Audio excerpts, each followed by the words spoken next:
Channel بات کرتا ہے اٹھا کے منہ بشاہوں سے، جہاں کو باخبر کرتا ہے یہ مفلس کی آہوں سے۔ ناظرین گرامی السلام علیکم ورحمۃ اللہ وبرکاتہ۔ سیدھی بات کے آج کی بات خاص بات میں آپ لوگوں کا استقبال ہے۔ ناظرین گرامی، میں انصار عزیز ندوی اس وقت دن بھر سے آئی ہوئی کچھ اہم ترین خبروں کی تفصیلات لے کر آپ لوگوں کی خدمت میں حاضر ہوں۔ تفصیلات میں جانے سے پہلے میں آپ کو اطلاع کر دوں کہ آج کے دونوں پرائم ٹائم شائع ہو چکے ہیں، جس میں اہم ترین خبروں پر تبصرہ ہوا ہے۔ جن احباب نے نہیں دیکھا جائیں دیکھیں، دوسروں تک پھیلانے کی کوشش کریں، لنک کو شیئر کریں۔ ادارے کی مضبوطی ناظرین گرامی آپ لوگوں کی مضبوطی ہے، اور آپ جانتے ہیں کہ آپ کو کرنا کیا ہے۔ آئیے ناظرین گرامی خبروں کی جانب بڑھتے ہیں۔ ملک میں طویل عرصے سے جاری بحث کے درمیان یونیفارم سول کوڈ کی تجویز راجیہ سبھا میں پیش کر دی گئی ہے۔ سرمائی اجلاس کے دوران راجیہ سبھا میں you C C per private member بل پیش کیا گیا۔ بی جے پی کے ممبر پارلیمنٹ کروڑی لال مینا نے راجیہ سبھا میں you C C per private بل جو پیش کیا اس کے لے کر پارلیمنٹ میں ہنگامہ آرائی شروع ہوئی۔ اپوزیشن نے اس بل کی جم کر کے مخالفت کی ہے۔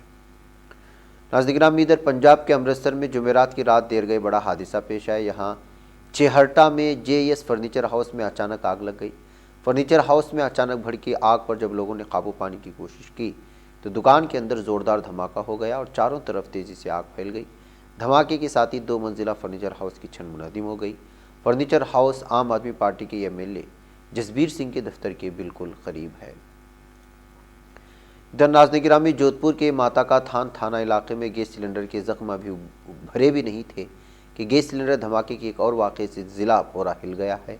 دراصل جودھپور ضلع کے شیرگڑھ علاقے کے بھونگرا گاؤں میں جمعرات کی دوپہر شادی کی بارات کی روانگی سے قبل ایک شادی کے مقام پر ایک بڑا حادثہ پیش آیا، جہاں باری باری لیکیج کے بعد 6 گیس سلنڈر پھٹنے سے 5 افراد کی موت ہوئی۔ اس کے ساتھ اس حادثے میں 61 افراد جھلس گئے۔ اس حادثے میں جہاں دلہا کا باپ بھی جھلسنے میں شامل ہے، وہیں خواتین اور معصوم بچوں کے زخمی ہونے کی بھی خبر ہے۔ ناظرین، گجرات میں اسمبلی انتخابات 2022 کے نتائج آنے کے بعد اب نئی حکومت 12 دسمبر کو حلف لے گی۔ بی جے پی گجرات میں لگاتار 7ویں بار حکومت بنائے گی۔ انتخابی نتائج نے گجرات کی 15ویں قانون ساز اسمبلی کی نوعیت کا بھی فیصلہ کر دیا، جس میں بی جے پی کے 156، کانگریس کے 17، عام آدمی پارٹی کے 5 اور 4 آزاد اگر کسی پارٹی میں شامل نہ ہوئے تب رکن ہوں گے۔ اس بار ریاست اسمبلی میں 105 نئے ممبران ہوں گے، 14 خواتین ممبران اور 1 مسلم ممبر۔ موجودہ 77 ایم ایل اے کے علاوہ جنہیں دوبارہ منتخب کیا گیا ہے۔ گجرات کی 15ویں قانون ساز اسمبلی نئے اور تجربہ کار اراکین کا مجموعہ بننے کے لیے تیار ہے۔ ناظرین، ہماچل پردیش اور گجرات اسمبلی انتخابات کے نتائج سامنے آنے کے بعد لوک سبھا میں حزب مخالف لیڈر ادھیر رنجن چودھری نے بی جے پی کو تنقید کا نشانہ بنایا ہے۔ انہوں نے اپنے بیان میں کہا کہ اب مودی میجک ختم ہو رہا ہے، جیت کے لیے پارٹی کو پولرائزیشن کا استعمال کرنا پڑ رہا ہے۔ انہوں نے کہا کہ مودی جی کو اس انتخاب سے سبق لینا چاہیے۔ 3 الیکشن لڑے گئے، جن میں سے ایک میں کامیابی ملی۔ گجرات میں گھر گھر گئے، اتنا ترقی یافتہ ہونے کے باوجود وہ پی ایم مودی گھر گھر کیوں گئے؟ انہیں فرقہ وارانہ پولرائزیشن کی ضرورت پڑی، لیکن مودی جی کا میجک دور جا رہا ہے۔ ناظرین گرامی، ادھر لوک سبھا اسپیکر اوم برلا نے جمعرات کو ایوان میں ٹی ایم سی کی رکن اسمبلی مہوا مترا کو مشورہ دیا کہ وہ اسپیکر پر الزام لگانے کے لیے ٹویٹر پر نہ جائے۔ لوک سبھا اسپیکر نے اراکین پر زور دیا کہ وہ ایوان میں بولنے کا موقع نہ ملنے کے بارے میں سوشل میڈیا پر اپنی شکایت کا اظہار نہ کرے۔ اس کے بعد مہوا مترا نے ایک اور ٹویٹ کیا۔ اوم برلا کو ٹیگ کرتے ہوئے مہوا نے لکھا، آج مجھے ایک ضمنی سوال پوچھنے کا موقع فراہم کرنے کے لیے اسپیکر صاحب کا شکریہ۔ ناظرین گرامی، ادھر راجدھانی دہلی کی ایک عدالت نے دہلی کمیشن برائے خواتین کی چیئرپرسن سواتی مالیوال اور 3 دیگر کے خلاف اپنے سرکاری عہدے کا غلط استعمال کرنے اور عام آدمی پارٹی کے کارکنوں سمیت لوگوں کو غیر قانونی طور پر لوگوں کو تقرری دے کر اپنے سرکاری عہدے کا غلط استعمال کرنے اور مالی فوائد حاصل کرنے کے لیے بدعنوانی اور مجرمانہ سازش کرنے کے الزامات عائد کر دیے ہیں۔ بی جے پی لیڈر اور سابق ڈی سی ڈبلیو چیئرپرسن برکھا شکلا سنگھ کی جانب سے 2016 میں انسداد بدعنوانی بیورو اے سی بی میں شکایت درج کرنے کے بعد یہ مقدمہ درج کیا گیا تھا۔ درج کرائی گئی شکایت کی بنیاد پر ابتدائی طور پر تفتیش کی گئی اور بعد میں ایف آئی آر درج کر لی گئی ہے۔ ناظرین گرامی، اتر پردیش جیسے کچھ بی جے پی حکمران ریاستوں میں لو جہاد قانون نافذ ہو چکا ہے۔ اب مہاراشٹر میں بھی اس طرح کا قانون لانے کی تیاری شروع ہو چکی ہے۔ یہ پیش رفت شردھا قتل واقعے پر جانی تنازع کے درمیان کی گئی ہے۔ دراصل آفتاب پوناوالا کے ذریعے شردھا والکر کے قتل کو کئی لوگ لو جہاد سے جوڑ کر دیکھ رہے ہیں۔ کچھ دنوں قبل مہاراشٹر میں بی جے پی رکن اسمبلی رام قدم نے شردھا قتل واقعے کی جانچ لو جہاد کے اینگل سے کرنے کا مطالبہ بھی کیا تھا، حالانکہ کئی لوگوں نے اس کو مذہبی چشمے سے دیکھنے کی تنقید کی تھی۔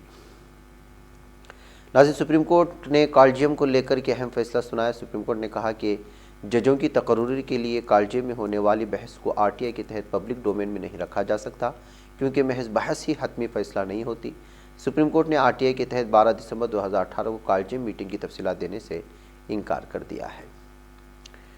ناظرین، مدھیہ پردیش کے بیتول ضلع کے منڈاوی گاؤں میں 6 دسمبر کو بیرول میں گرے بچے کو نکالنے کے لیے بچاؤ آپریشن جاری ہے۔ بیرول میں گرے 8 سالہ تنمے کو بچانے کی کوشش کی جا رہی ہے۔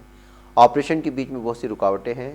ریمپ بننے کے بعد سرنگ تیار کی جائے، سب کو امید ہے کہ تنمے بحفاظت باہر نکل آئے گا۔ ناظرین گرامی، ادھر تلنگانہ میں ٹی آر ایس اراکین اسمبلی کی خرید و فروخت معاملے میں 2 ملزمین رام چندر بھارتی اور کے نند کمار کو چنچل گڈا سینٹرل جیل سے ضمانت پر رہا ہونے کے فوراً بعد بنجارہ ہلز پولیس نے گرفتار کر لیا ہے۔ دونوں کو ان کے خلاف دیگر درج معاملوں کے سلسلے میں گرفتار کیا گیا۔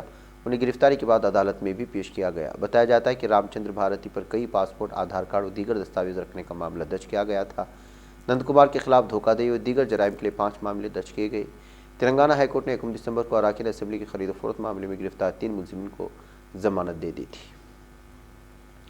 ناظرین، اقوام متحدہ کے ہائی کمشنر برائے مہاجرین نے میانمار سے سمندری راستے سے نکلنے کے بعد بحیرہ انڈمان میں پھنسے ہوئے روہنگیا مہاجرین کے گروپ کو فوری طور پر بچانے کا مطالبہ کیا ہے۔ UNHCR کے ایشیا پیسیفک آفس کی جانب سے جاری کردہ بیان میں بتایا گیا ہے کہ تقریباً 200 روہنگیا افراد کو لے جانے والے جہاز کا انجن 1 دسمبر کو فیل ہو گیا تھا اور اس کے بعد سے سمندری لہروں کے رحم و کرم پر ہے۔ بیان میں کہا گیا کہ پناہ گزین، جن میں خواتین و بچے بھی شامل ہیں، کئی دنوں سے پانی اور خوراک کے بغیر زندہ رہنے کی کوشش کر رہے ہیں۔ کہا کہ اگر مہاجرین کو نہ بچایا گیا تو آنے والے دنوں میں جانی نقصان کے شدید خطرات لاحق ہوں گے۔ بیان میں خطے کے ممالک کو بین الاقوامی سمندری قانون کے مطابق اپنی ذمہ داری یاد دلاتے ہوئے کہا گیا کہ سمندر میں پھنسے شہریوں کو بچانے کی ذمہ داری کو پورا کیا جانا چاہیے۔ ناظرین، امریکہ کے وزیر خارجہ اینٹونی بلنکن نے کہا ہے کہ ترکیہ نے فن لینڈ اور سویڈن کی نیٹو کی رکنیت کے بارے میں ہم سیکورٹی خدشات کا اظہار کیا ہے۔ ان خدشات کو دور کرنے کے لیے اس عمل کو مؤثر طریقے سے استعمال کیا جا رہا ہے۔ فن لینڈ کے وزیر خارجہ پیکا ہاویستو اور سویڈش وزیر خارجہ ٹوبیاس بلسٹروم سے ملاقات کے بعد بلنکن نے ہم منصبوں کے ساتھ ایک مشترکہ کانفرنس سے خطاب کیا تھا۔ ناظرین، امریکہ کی دفاعی بجٹ، جسے علیحدگی پسند دہشتگرد تنظیم PKK-YPG کو فائدہ پہنچے گا، اس فرض سے $18 بلین کی کٹوتی کی گئی ہے۔ نیشنل ڈیفنس آتھرائزیشن قانون کے مسودے میں، جس میں امریکہ کا 2023 کا دفاعی بجٹ شامل سے ایوان نمائندگان میں منظور کیا گیا، اس میں داعش فنڈ، جسے PKK-YPG بھی فائدہ اٹھائے گی، کے علاوہ عراق کے حصے سے $35,811,000 اور شام کے حصے میں $18,368,000 کی کٹوتی کی گئی ہے۔ ادھر اسرائیل میں حکومت کی تشکیل پر مامور بنیامین نیتن یاہو نے صدر اسحاق ہرزوگ سے مزید وقت مانگا ہے۔ سرکاری نشریاتی ادارے KAN کے مطابق نیتن یاہو نے صدر ہرزوگ سے کہا کہ انہیں حکومت کی تشکیل کے لیے مزید 2 ہفتے کی مہلت دے۔ ناظرین، ادھر اقوام متحدہ نے ایران میں ہونے والے مظاہروں سے متعلق 23 سالہ نوجوان کو پھانسی دینے کے واقعے کی مذمت کی ہے۔ ایک بیان کے مطابق اقوام متحدہ کے ماہرین نے ایران کے اس اقدام پر خدشات کا ظاہر کرتے ہوئے کہا کہ ایران کی اسلامی عدالت نے ایک 23 سالہ نوجوان دیگر 12 افراد کو احکام الہی کی خلاف ورزی کرنے کے جواز میں پھانسی کی سزا سنا دی۔ ناظرین، صدارتی مشیر اطلاعات فخر الدین آلتو نے کہا کہ ترکیہ نے بحالی امنی کی کوششوں میں دنیا سے اپنا سکہ منوا لیا ہے۔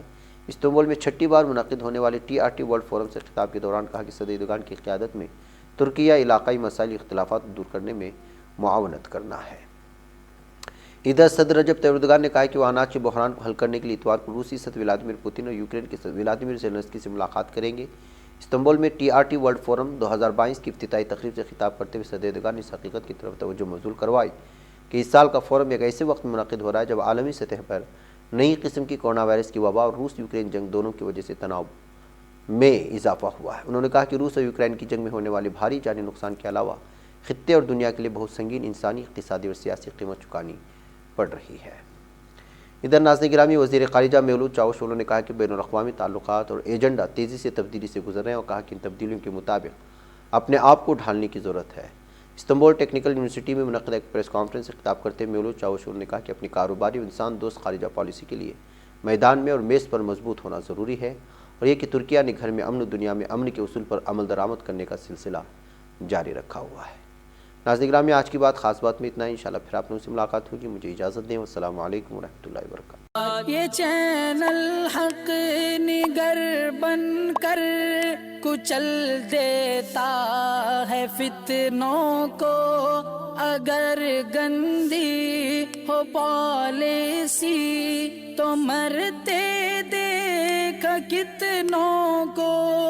اسی بازار میں بکتے ہوئے دیکھا ہے سپنوں کو، سبھی یکساں ہے یہ پیغام دو غیروں کو اپنوں کو. وطن اہل وطن کا ہے گلے بے خار